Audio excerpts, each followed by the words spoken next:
আহা! এ অসাধারণ রান্না হয়েছে। সব কটা পদ খুবই সুস্বাদু হয়েছে খেতে। যা বলেছো, সত্যিই খুব ভালো হয়েছে রান্নাগুলো। অনেক দিন বাদে এই বিয়ে বাড়িতে খুব তৃপ্তি করে খেলাম। হ্যাঁ, বলছি বেলি, আমার মনে হচ্ছে সারা রাত বসে বসে শুধু খেয়েই যাই। হ্যাঁ, কোনটা ছেড়ে কোনটা খাবো। কচি পাঁঠার ঝোল সাথে গোবিন্দভোগ চালের ভাত, আহা যেন অমৃত। আহ মরণ, একটু মুখটা সামলাও এবার। এত বেশি খেলে তোমার পেট খারাপ হবে। বেলি, কতদিন পর একটু ভালো মন্দ খাচ্ছি, সেটাও তোমার সহ্য হচ্ছে না। মাঝে মাঝে মনে হয় তুমি আমার অর্ধাঙ্গিনী না শত্রু। এত লোকের মাঝে আমার মাথাটা গরম করিও না বলছি। রান্না ভালো হয়েছে বলে পেটুকের মতো খেতেই থাকবে নাকি? পেট খারাপ করলে পরে রাত বিয়েতে তুমি আমাকে জ্বালাবে। না না, আজকে সকালে না আমার পেট পুরো পরিষ্কার হয়ে গেছিল। বিয়ে বাড়ি খাবো বলে সারাদিন প্রায় উপোস করেই ছিলাম।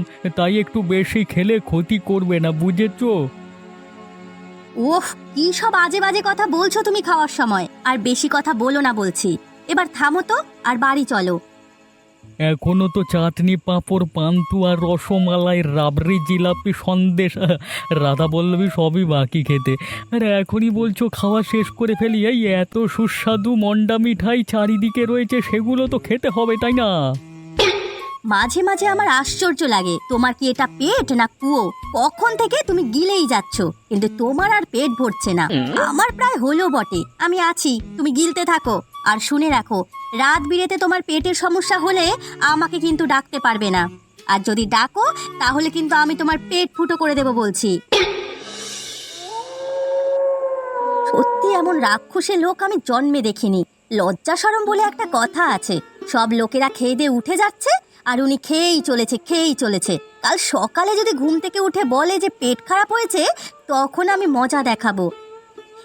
ও মা, কি বিড়বিড় করছো একা একা? বিয়ে বাড়ির খাওয়া কেমন হলো? আর বাবা তো তোমার সাথে গেছিল, বাবাকে একা ফেলে চলে এলে। আর বলিস না নূপুর, তোর বাবার কথা আর বলিস না। তাকে নিয়ে ওই বিয়ে বাড়িতে লজ্জাজনক পরিস্থিতিতে পড়ে গেছিলাম আমি। সে কি, বাবা আবার কি করলো? তুমি এত রেগেই বা যাচ্ছ কেন? তোর বাবা বিয়ে বাড়ির এত সুস্বাদু রকমারি খাওয়ার পেয়ে কখন থেকে খেয়েই যাচ্ছে খেয়েই যাচ্ছে। সকলে খেয়ে উঠে পড়ছে, কিন্তু তোর বাবার খাওয়া শেষ হয় না। বিয়ে বাড়ির সব লোকজন তোর বাবার দিকে দেখে হাসাহাসি করছে। ও, তাই বলো? এই জন্য তুমি রেগে আছো বাবার উপর? আসলে বাবা খেতে ভালোবাসে, তাই আজ বিয়ে বাড়িতে গিয়ে না হয় একটু বেশি খেয়ে ফেলেছে। থাক থাক, তোকে আর তোর বাবার পক্ষ নিয়ে কথা বলতে হবে না। আচ্ছা বলতো, ওটা কোথায় গেছে? তুই আর পটা তো বিয়ে বাড়িতে গেলি না, তো তোরা রাতে খাবি কি? মা, আমি আগেই বলেছি যে আমি এই গরমে বিয়ে বাড়িতে খেতে যাব না। দুপুরে বাধা ছিল, সেটাকে জল দিয়ে ডিম ভাজি করে খেয়ে ফেলেছি। আর দাদার কথা বলতে পারছি না। আমার হয়েছে জ্বালা। তোর বাবা একদিকে, আর একদিকে ওই বদ ছেলে। রাত করে বাড়ি এসে খাবার চাইলে ওকে তখন আমি মজা দেখাবো। আচ্ছা আচ্ছা ঠিক আছে, আর রাগ করো না তো মা। এবার জামা কাপড় ছেড়ে চোখে মুখে জল দিয়ে শুয়ে পড়ো। অনেক রাত হয়েছে, তবে বাবার জন্য চিন্তা হচ্ছে, এখনো তো আসছে না। তাই তো বললাম, এদেরকে নিয়ে আমি আর পারি না। যত সব উটকো ঝামেলা সব আমার ঘাড়েই পড়েছে, ভালো লাগে না।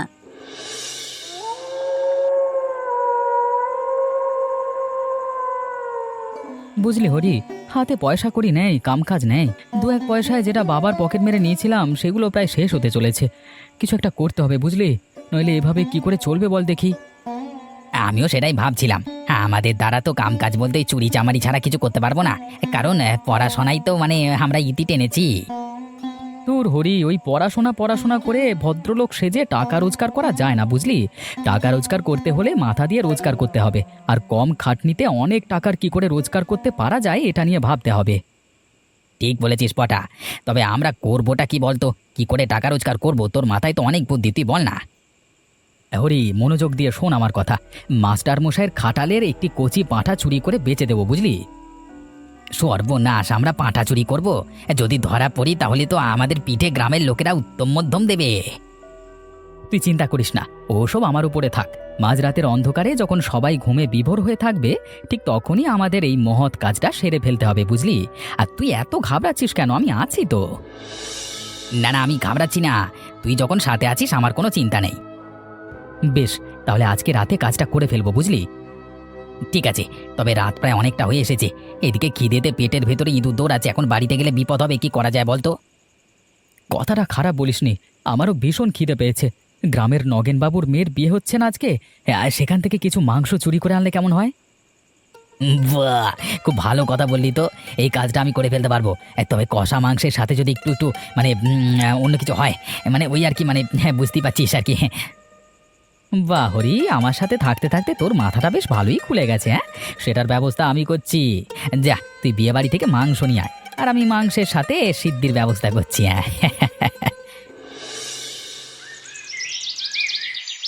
হ্যাঁ, বাবা রে, মরে গেলাম রে বাবা রে, উড়ে বাবা। কোথায় রে নুপুর?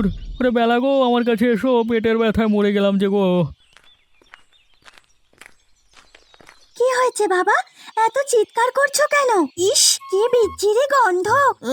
এত বাজে গন্ধ কিসের তোমার ঘরে? কিসের গন্ধ আবার? কাল যে বিয়ে বাড়িতে গান্ডে পিণ্ডে গিলেছিল, পেট পচিয়েছে, তারই বাষ্প ছড়াচ্ছে তোর বাবা। কত করে বললাম একটু সাবধানে খাও, কিন্তু কে কার কথা শোনে? ওরে বাবা রে, মরে গেলাম। আর কথা বলো না গো বেলি, আমাকে বাঁচাও। আমার পেটের ভেতরে মনে হচ্ছে ফুটবল খেলা চলছে। যখনই গোল দিচ্ছে তখনই নীরব বাষ্প তানপুরা বাজানোর মতো ফুসু ধ্বনিতে বেরিয়ে যাচ্ছে গো। বাবা, কিন্তু এই বাষ্প যে একদম সহ্য করা যাচ্ছে না। চিচি, পচা গন্ধ, আমার গা গুলিয়ে আসছে। আমি জানতাম তোর বাবার এমন দুর্গতি হবে। লোকটা খাবার দেখলে সব ভুলে যায়, একবারও ভাবে না যে এর পরিণতি কি হবে। শেষমেশ আমাকেই ঝামেলা পোয়াতে হয়। ওগো, কেন ওভাবে বলছো? আমি একটু খেতে ভালোবাসি। কালকে বিয়ে বাড়িতে কচি পাঁঠার মাংসর ঝোল খেতে খুব ভালো হয়েছিল বলেই সামান্য একটু মাংস খেয়ে ফেলেছিলাম, ওই আর কি। কচি পাটার ঝোল এখন নালার পচা জলের মতো দুর্গন্ধ ছড়াচ্ছে। একটু পরেই কিন্তু বাঁধ ভেঙে এপারে চলে আসবে। আমি এই পচা গন্ধের মধ্যে থাকতে পারছি না মা, তুমি কিছু একটা ব্যবস্থা করো। ওগো বেলি, তুমি আমার কিছু একটা ব্যবস্থা করো। আমার পেটের ভেতরের গুড়গুড়ানি শুরু হয়ে গেছে, এই বুঝি বাঁধ ভাঙতে শুরু হলো। এক্ষুনি ওই পুকুর পাড়ে যাও বলছি, ওখানেই তোমার জন্য বিশ্রামাগারের ব্যবস্থা করেছি। ওগো, আরে ওখানে তো অনেক জঙ্গল, কি করে থাকবো? জঙ্গলি মানুষের জন্য ওই জঙ্গলই উপযুক্ত স্থান। যেমন জঙ্গলিদের মতো খেয়ে পেট পচিয়েছো, এখন বোঝো। যাও ওখানে তাড়াতাড়ি, তোমার পেটের ভেতরের ফুটবল খেলাকে উপভোগ করো আর আমাদের উদ্ধার করো। হরি, ওই দেখ পাঁঠা। আমি বলেছিলাম না অবিনাশবাবুর একটি কচি পাঁঠা আছে, এটাই সেই পাঁঠা। একে ধরে বেচতে পারলে অনেক টাকা পাবো বুঝলি। আরে, এই পাঁঠা বেচে যা টাকা পাবো এতে আমাদের বেশ কিছুদিন আয়েশ করে চলে যাবে। তবে কি করে চুরি করব? ম্যাম বলে চেঁচালে লোক জেগে যাবে না? বিষয়টা তো আমিও ভেবে দেখিনি। দাঁড়া একটু ভাবি। একটা কাজ করি, হ্যাঁ, পাঁঠাটা তো জেগেই আছে। ওই দেখ কচি ঘাস, ওগুলো তুলে নিয়ে আয় খানিকটা। ওই চারা গাছ দিয়ে কি হবে? বেশি কথা বলিস না তো, আগে যা গিয়ে নিয়ে আয়, তারপর বলছি।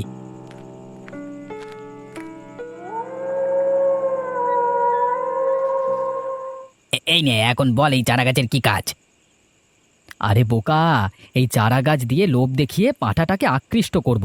তাহলে পাঁঠাটা চেঁচামেচি না করে খুব সহজেই ঘাস খাবার লোভে চলে আসবে। ওদিকে তুই বাঁধনটা খুলে ফেলবি। সত্যি তোর বুদ্ধি জবাব নেই। তাহলে দেরি না করে কাজে নেমে পড়ি। আজ একটা কথা, এই পাঁঠাকে কোথায় নিয়ে বেচবি? যার কাছে বেচবি সে যদি আবার প্রশ্ন করে, তার কি জবাব দেবো আমরা? হ্যাঁ, তুই ঠিক কথা বলেছিস তো। আমার সাথে থেকে তোর মাথাটা খুলে গেছে। তাই তো এই পাঁঠাটা চুরি করে বেচলে মুশকিল হতে পারে, তারা একটু চিন্তা করি।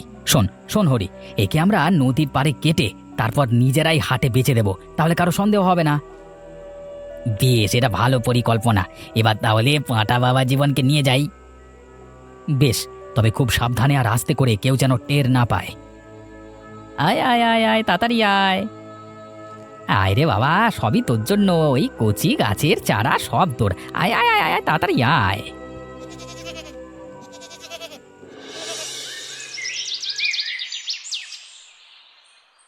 মা, মা এদিকে এসো একবার। বোন, তুই কোথায় আছিস? তাড়াতাড়ি বের হ, দেখ আমি কি এনেছি। কি হয়েছে পটা, তুই এত চিৎকার করছিস কেন? আর তোর হাতে ওটা কিসের প্যাকেট? এটা এই প্যাকেটে কচি পাঁঠার মাংস আছে, একদম টাটকা। তুই কোথা থেকে পেয়েছিস কচি পাঁঠার মাংস? মা, এত প্রশ্ন করো না তো। তোমার ছেলে এখন উপযুক্ত হয়েছে, সে এখন অল্প স্বল্প রোজগার করা শুরু করেছে। আমি অনেক বুদ্ধি করে খুশি মনে এই পাঁঠার মাংস এনেছি গো। বুদ্ধি করে মানে তুই কি বলতে চাইছিস? আমার সন্দেহ হচ্ছে দাদা। সকালে বাবার মুখে শুনতে পেলাম মাস্টার মশাইয়ের বাড়ি থেকে কাল রাতে কেউ ওনার পাঠা চুরি করে নিয়ে গেছে। দাদা, সত্যি করে বলতো, তুই এর মধ্যে জড়িত নয় তো? আরে তুই এসব কথা কি বলছিস? আমি কেন চুরি করতে যাবো রে? দাদা, তাহলে বুদ্ধি করে মাংস এনেছিস কেন বললি? আরে না না, ওটা মুখ ফসকে বেরিয়ে গেছে। আমি বলতে চাইছি অনেক কষ্ট করে খেটে রোজগার করে এই মাংস কিনে এনেছি। আচ্ছা তুই যা তো, ভালো করে রান্না করে ফেল দেখি। তুই আজকে তোর হাতের বানানো কচি মাংসের ঝোল দিয়ে ভাত খাবো। যা যা যা, তাড়াতাড়ি যা, তাড়াতাড়ি যা। হ্যাঁ আচ্ছা, হয়েছে হয়েছে নূপুর, আমি তোকে মাংসগুলো পরিষ্কার করে দিচ্ছি। তুই ভালো করে রান্নাটা সেরে ফেল, বুঝলি? তোর বাবার হাটের থেকে আসার সময় হয়ে গেল। স্নান করে তাড়াতাড়ি খেতে চলে আয় পটা। আজ সকলে মিলে কচি পাঁঠার ঝোল দিয়ে দুপুরে ভাত খাবো। দাদার আচরণ আর কথাবার্তা শুনে আমার বিশেষ ভালো ঠেকছে না। কেন যেন আমার মনে হচ্ছে অবিনাশ বাবুর পাঁঠা চুরির পেছনে দাদার হাত আছে। তাহলে কি এই মাংসটা ওই চুরি হয়ে যাওয়া পাঁঠার? নূপুর মা, আবার শুনলাম নাকি আজকে তুই রান্না করেছিস? হ্যাঁ বাবা, আমি আজ রান্না করেছি। দাদা সকালবেলা কচি পাঁঠার মাংস নিয়ে এসেছিল, সেটাই খুব ভালো করে রান্না করেছে তোমাদের জন্য। খেয়ে দেখো তো কেমন হয়েছে। ও মাংস কিনে এনেছে? এই এই ছাগল, তুই মাংস কিনবার টাকা কোত্থেকে পেলি রে? এই খেতে বসে ওসব কথা বলো না তো। নুপুর এত কষ্ট করে রেঁধেছে, এটা খেয়ে এবার উদ্ধার করো তোমরা। বাহ বাহ বাহ, চমৎকার! মাংসটা সেই হয়েছে। ঠিক বলেছো বাবা। বোনের হাতের কচি পাঁঠার মাংস এবারে অসাধারণ। আমাকে আর একটু মাংস দে তো বোন। মারে, আমাকেও একটু মাংস দে তো। মুখে একটু লাগাম দাও, বুঝেছো? সেদিন বিয়ে বাড়িতে পেট ঠুসে খেয়ে এসে যা কাণ্ড কীর্তি করলে, এরপর কিন্তু সেরকম কিছু ঘটলে আমি তোমার পুকুরে চুবিয়ে রাখবো। মা, বাবা যখন একটু মাংস চাইছে তাহলে দু টুকরো মাংস দিয়ে দাও না। না বলছি, একদম না। আচ্ছা আচ্ছা, ঠিক আছে। বলছি পটা, কালকে রাতে নাকি অবিনাশবাবুর পাঁঠাটা কেউ চুরি করে নিয়ে গেছে। এই চুরির পেছনে তোর হাত নেই তো? দেখ, নুন ভাত খাবো তাও ভালো, কিন্তু এসব চুরি চামারি করে আমাদের মান সম্মান ডোবাইস নি যেন। কি যাতা বলছো বাবা? না না, আমি এসবে নাই বাবা। উফ, তুমি কি সব কথা নিয়ে বসেছো? খাওয়া হয়ে গেছে যদি উঠে পড়ো। বলছিলাম আর একটা টুকরো। বেশ, তাহলে পুকুরের জলে চুবানি খেতে তৈরি আছো তো? না না না না না, হবে হবে, আমার খাওয়া শেষ শেষ হয়ে গেছে। হ্যাঁ। আহারে, কত আশা করে আমার প্রাক্তন ছাত্র এসে আমাকে পাঁঠাটা দিয়ে গিয়েছিল। ভেবেছিলাম কচি পাতার ঝোল দিয়ে আয়েশ করে দুটো ভাত খাবো। আরে আমার কপাল! ওই যারা এই পাঁঠাটা চুরি করেছে তাদের কোনো দিন ভালো হবে না। আচ্ছা, দিনের বেলায় এই পটা আর হরি গাছের তলায় বসে কি যুক্তি করছে? ওদের মতিগতি ভাবভঙ্গি দেখে মনে হচ্ছে নিশ্চয়ই এরা কোনো খারাপ যুক্তি করছে। গাছের আড়াল থেকে ওদের কথা শুনে দেখি তো। বুঝলি হরি, আরে মাস্টার বাবুর পাঁঠা বেচে যা রোজগার হয়েছিল সেসব প্রায় শেষ হতে চলেছে। এবার নতুন কোনো পরিকল্পনা করতে হবে, বুঝলি? একদম ঠিক কথা বলেছিস পটা। তাহলে কি এবার হাঁস মুরগি চুরি করবার প্ল্যান করছিস? না রে না, আমি অনেক বড় পরিকল্পনা করছি। এই পাঁঠা হাঁস মুরগি চুরি করে বড় অঙ্কের টাকা কামানো যাবে না, বড় কিছু করতে হবে, বুঝলি?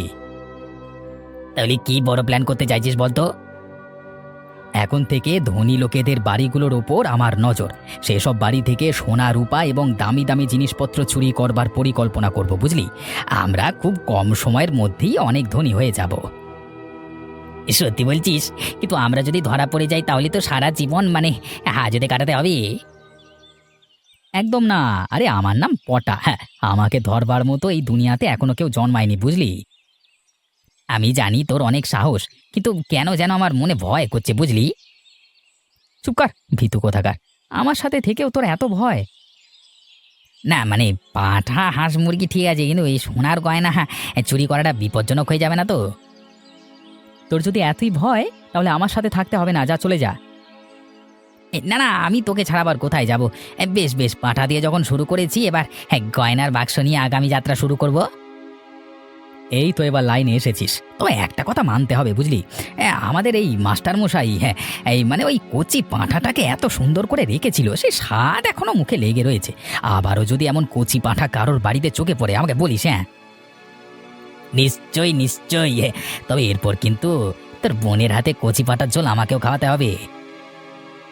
নিশ্চয়ই নিশ্চয়ই। আমার সন্দেহই তাহলে ঠিক। এই দুই কুলাঙ্গার আমার কচি পাঁঠাটাকে চুরি করে তার মাংস বিক্রি করে টাকা কামিয়েছে, আবার নিজেরাও সেই মাংস রান্না করে খেয়েছে। এর শাস্তি তোদের পেতেই হবে। দাঁড়া, তোদের দেখাচ্ছি মজা। বাড়িতে কেউ আছেন? কেউ কি আছেন বাড়িতে? মাস্টার মশাই, আসুন আসুন, কি ভাগ্য, আপনার পদধূলি আমার বাড়িতে পড়েছে। রাখুন আপনার অবান্তর কথা, আগে বলুন আপনার ছেলে পটা কোথায়? পটা বোধ হয় বন্ধু বান্ধবের সাথে আড্ডা মারতে গেছে। কিন্তু কেন মাস্টার মশাই? বাবা হয়ে ছেলের খবর জানেন না? সে যে এই গ্রামের এক মস্ত বড় চোর, আর কিছুদিনের মধ্যেই ডাকাতি শুরু করবে।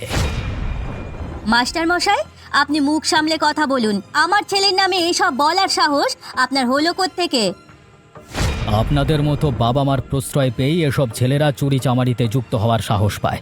আমি নিজ কানে পটার সাথে ওই হরিকে আমার পাঁঠা চুরি করবার কথা আলোচনা করতে শুনেছি। অনেক হয়েছে মাস্টার মশাই, আর না। আমার ছেলে এসব কাজ কখনো করতে পারে না। এই মুহূর্তে আপনি আমাদের বাড়ি থেকে বেরিয়ে যান, নইলে কিন্তু আমি বটি নিয়ে আপনাকে তাড়া করব। আমি এই গ্রামের মাস্টার মশাই, আর আপনি আমার সাথে এইভাবে ব্যবহার করছেন। কোথায় আপনি আপনার ছেলের কর্মকাণ্ডে লজ্জিত হবেন সেটা না, উল্টে ওর পক্ষ নিচ্ছেন। এক্ষুনি থানায় গিয়ে পুলিশের কাছে আপনাদের সকলের নামে নালিশ করব, তারপর দেখবেন কি হয় আপনাদের অবস্থা।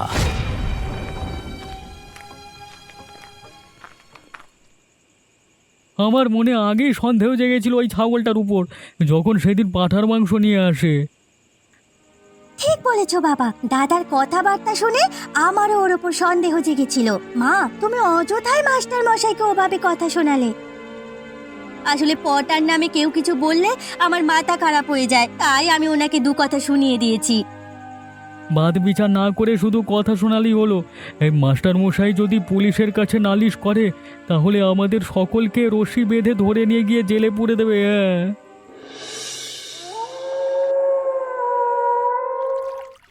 দাদা, হ্যাঁ দাদা, তুই কোথায় রে? আমি তোকে সারা গ্রাম খুঁজে বেড়াচ্ছি, আর তুই এখানে অন্ধকারে কেষ্টতার সাথে বসে আছিস। কেন রে বোন, তুই এভাবে আমাকে হঠাৎ খুঁজতে বেরিয়েছিস কেন? আর তোকে এত চিন্তিত দেখাচ্ছে কেন? দাদা, তুই মাস্টার মশাইয়ের পাঁঠা চুরি করে বিক্রি করে দিয়েছিস। তোকে কে বললো যে মাস্টার মশাইয়ের পাঁঠা আমি চুরি করেছি? সন্ধেবেলায় মাস্টার মশাই এসে আমাদের বলে গেছে, আর হুমকি দিয়েছে যে উনি নাকি আমাদের সকলের নামে পুলিশের কাছে নালিশ করবেন। মাস্টার মশাই কি করে জানতে পারলো আমরা ওনার পাঁঠা চুরি করেছি? সর্বনাশ, এই মাস্টার মশাই তো জানবার কথা না, উনি কি করে জানলেন? আশ্চর্য তো।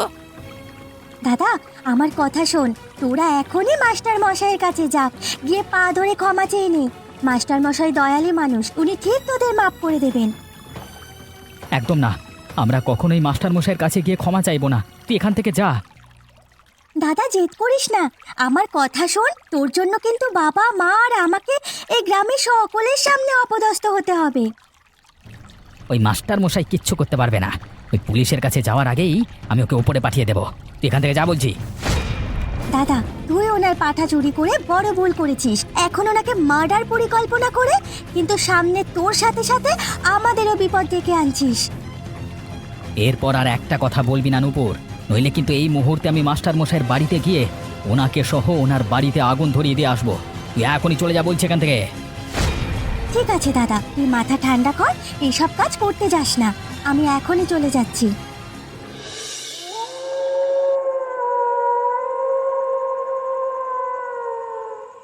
ও মা, বাবা, এদিকে এসো তাড়াতাড়ি। কি হয়েছে নূপুর? তোকে এত অস্থির দেখাচ্ছে কেন? বল নূপুর, পটা কি আবার কোনো দোষকর্ম কিছু করেছে নাকি? মা, দাদা আবার সেরকমই কিছু করতে চলেছে। আমি অনেকবার করে দাদাকে বুঝিয়েছি, মাস্টার মশাইয়ের কাছে গিয়ে ক্ষমা চাইতেও বলেছি, কিন্তু উল্টে আমাকে ধমকি দিয়ে পাঠিয়ে দিল। নূপুর, তুই একটু ওকে ভালো করে বোঝাতে পারতিস। বাবা, আমি অনেক করে বুঝিয়েছি, কিন্তু দাদা আর ওর বন্ধু কেষ্ট দুজনেই এতটা জিদ ধরে বসে আছে যে আমার কোনো কথা তারা গুরুত্বই দিল না। আমাকে বলল আমি যাতে ওদের কাছ থেকে চলে যাই, নয়তো দাদা মাস্টার মশাইকে নাকি ওনার ঘর সহ আগুন দিয়ে জ্বালিয়ে দেবে। সর্বনাশ, পটা এতটাই উচ্ছৃঙ্খল হয়ে গেছে আমি বুঝতেই পারিনি। আসলে সব আমার জন্যই হয়েছে, আমার শাসনের অভাবে আজ ওর এমন পরিণতি। ঠিক বলেছ বেলি, ভুল আমাদেরই আছে, তাই জন্যই আমাদের এই দুর্গতি। এখন তো আমরা গ্রামের লোকের কাছে মুখ দেখাতেও পারবো না। মাস্টার মশাই নিশ্চয়ই গ্রামবাসী এবং পুলিশকে সব ঘটনা বলেছে। হ্যাঁ মা, বাবা, বলছিলাম আমরা তিনজন মিলে একবার মাস্টার মশাইয়ের কাছে গিয়ে দাদার তরফ থেকে ক্ষমা চেয়ে দেখি। না রে, আমাদের ক্ষমা চাইলে কিছু হবে না। পটাকেই মাস্টার মশাইয়ের হাত পা ধরে ক্ষমা চাইতে হবে, নইলে আর কোনো রাস্তা নেই। কোন কুলক্ষণে আমি আমার এই ছেলেকে জন্ম দিয়েছি? আমার ছেলেটা আমাদের মান সম্মান সব ডুবিয়ে দিল, আমাদের ঘর থেকে বের হওয়াই মুশকিল হয়ে গেল। হরি, তুই বাড়ির চারিদিকে কেরোসিন ঢেলে দে, তারপর আমি চারিদিকে আগুন লাগিয়ে দিচ্ছি। আমার সাথে পাঙ্গা নেওয়ার ফল এবার অবিনাশ বাবু ভালো করেই বুঝবে।